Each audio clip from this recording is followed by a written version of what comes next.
Привет, негодяи и дамы! Вы, наверное, видели, как всем зашло видео про ремонт резьбы в свечном отверстии. В общем-то, практически сразу мне стали люди писать, показать, как ремонтировать резьбу в головках. Дело в том, что на большинстве мотоциклов болты, которые притягивают постели распредвалов, они перетянуты, потому что их нужно закручивать по мануалу динамометрическим ключом. И усилие закручивания этих самых болтов очень невелико. Но все закручивают их с дури. И из 24 болтов, которые, как правило, держат распредвалы, обычно 1-2 либо уже подходят к тому, чтобы сорваться, либо уже сорваны. Естественно, оставлять незатянутую головку в таком состоянии нельзя, в случае с чего будет полнейший Сталинград и двигатель придется выкинуть целиком. Также и сейчас мне принесли головочку от какой-то Сузуки, по-моему 400-й, ну да не особо принципиально, и там сорвана одна постель распредвала, а там, напомню, резьба нарезается в алюминии, и она очень нежная.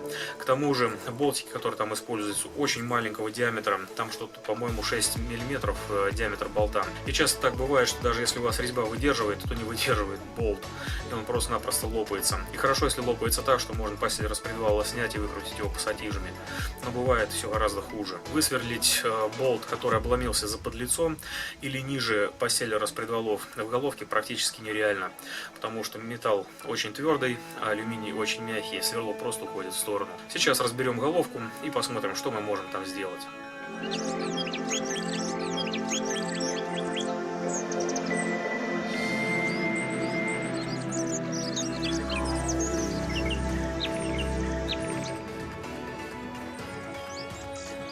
Вот такая вот разобранная головка. Это, скорее всего, что-то сузуковское, что-то вроде бандита. Ну, не особо принципиально. Резьбы здесь как срываются, так и ремонтируются, в общем-то, одинаково. При снятии постелей был, в общем-то, обнаружен вот такой вот сюрприз. Один болтик у нас был отломан, сломался буквально в руках. Очень повезло, что не внутри, потому что выкорябывать эти 6 мм будет очень сложно. И вот он, один болтик, мало того, что он уже другой, то есть явно его поменяли на аналог. Очень интересный, хорошо заметил. Вот если посмотреть вот здесь, видно, как он здесь истончается. То есть в этом месте он сломается. Даже вот это самое, шаг витков меняется в этом месте. Что нам говорит о том, что постели тянули просто с дури. А там надо, если не ошибаюсь, 10 или 12 ньютонов на метр, надо будет посмотреть по мануалу. И в итоге у нас получилось, что на второй постели выпускного распредвала сорвана резьба. Обе при том. В связи с чем, собственно, и будем сейчас все это дело ремонтировать. На постели распредвалов у нас есть две направляющих. Их нужно будет отсюда снять. Некоторые отсюда вынимаются от руки, некоторые приходится приложить довольно большое усилие. Аккуратно, пассатижами, чтобы их не смять, вынимаем.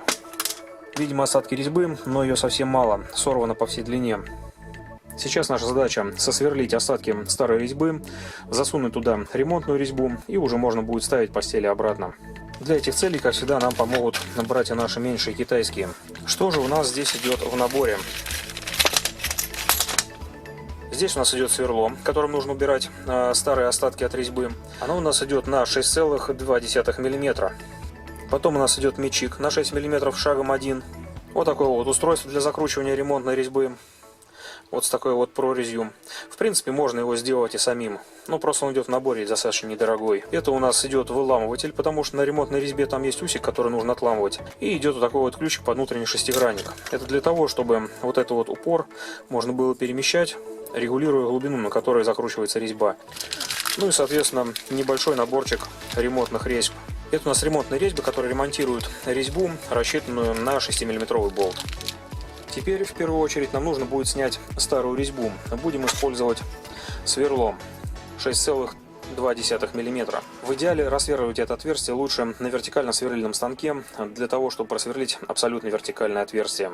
Но если у вас его нету, желательно хорошенько прицелиться и просверлить одним движением, чтобы не разбивать отверстие.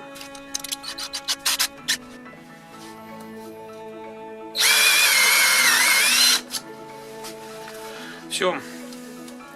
Одним движением, твердой рукой, и все будет отлично. Теперь нужно будет выдуть отсюда стружку, которая у нас там появилась, чтобы внутри не было даже малейшего кусочка.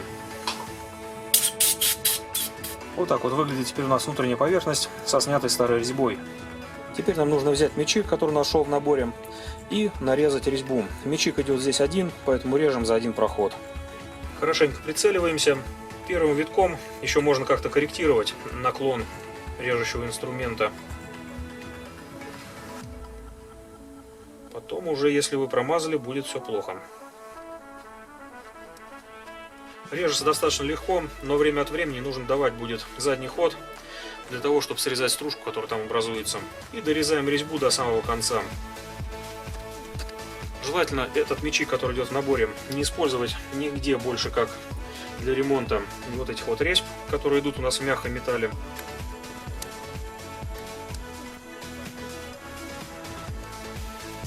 После того, как нарезали резьбу, снова выдуваем оттуда всю стружку, которая появилась. Вот так вот у нас выглядит резьба, на которую мы будем закручивать нашу ремонтную резьбу. Теперь наша задача закрутить туда внутрь ремонтную резьбу. Ее нужно закрутить на такую глубину, что наши направляйки, которые стоят в отверстиях, ее не касались. На ремонтной резьбе, которую мы будем закручивать, есть вот такой вот усик и вот такой вот небольшой здесь перегибчик. А на вот этом самом инструменте, который закручиваем, есть такая прорезь.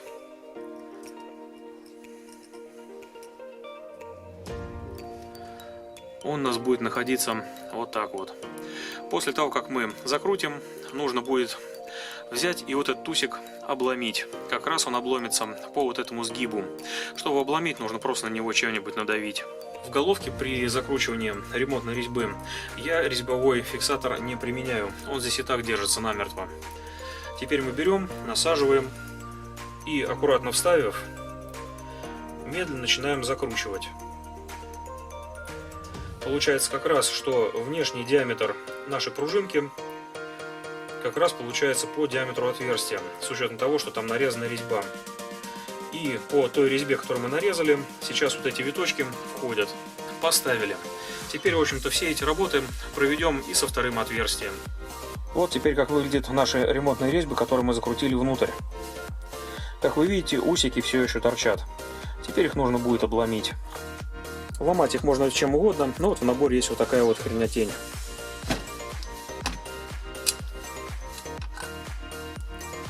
Вставляем, упираем и давим. Как мы видим, усики отломаны. Теперь нужно будет их оттуда выдуть сжатым воздухом. Все продули, теперь ставим обратно две направляющие и устанавливаем обратно постельку. Вообще на головках усилия затяжки вот этих болтов в среднем примерно составляют 10 ньютонов на метр. То есть от 8 до 12. Это самые ходовые размеры. Мы же сейчас возьмем, закрутим и проверим, выдержит ли такую нагрузку наши ремонтные резьбы, которые мы сюда закрутили. Так как два болта были испорчены прежним владельцем, у меня есть только один запасной, в общем-то, и мы будем проверять. Выставим для начала самый распространенный 10 ньютонов на метр.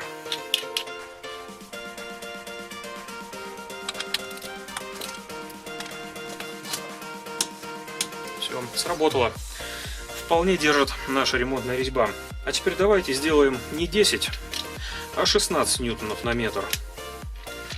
То есть сделаем на 1/3 как минимум больше усилия. 16.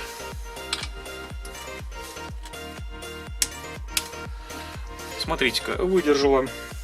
Ну и чтобы, как говорится, окончательно добить эту самую резьбу, давайте возьмем и поставим 20. То есть мы сейчас возьмем и затянем этот болт с усилием в 2 раза больше, чем он рассчитан по мануалу.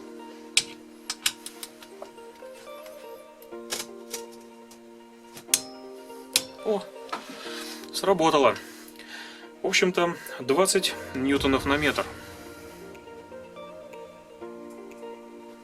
Что довольно много, но это вот эта резьба.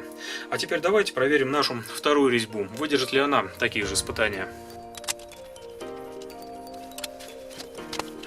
Также пойдем по стандарту. Сначала ставим 10 ньютонов на метр и закручиваем. Сработало. Потом ставим 16 ньютонов на метр.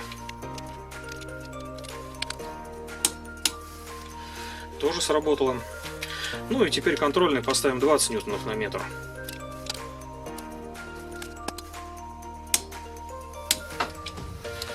Вот так вот. 20 ньютонов на метр. Естественно, этот болт мы сейчас отпустим. Он должен быть здесь закручен с усилием 10 ньютонов на метр. То есть усилием в 2 раза меньше, чем мы его проверили.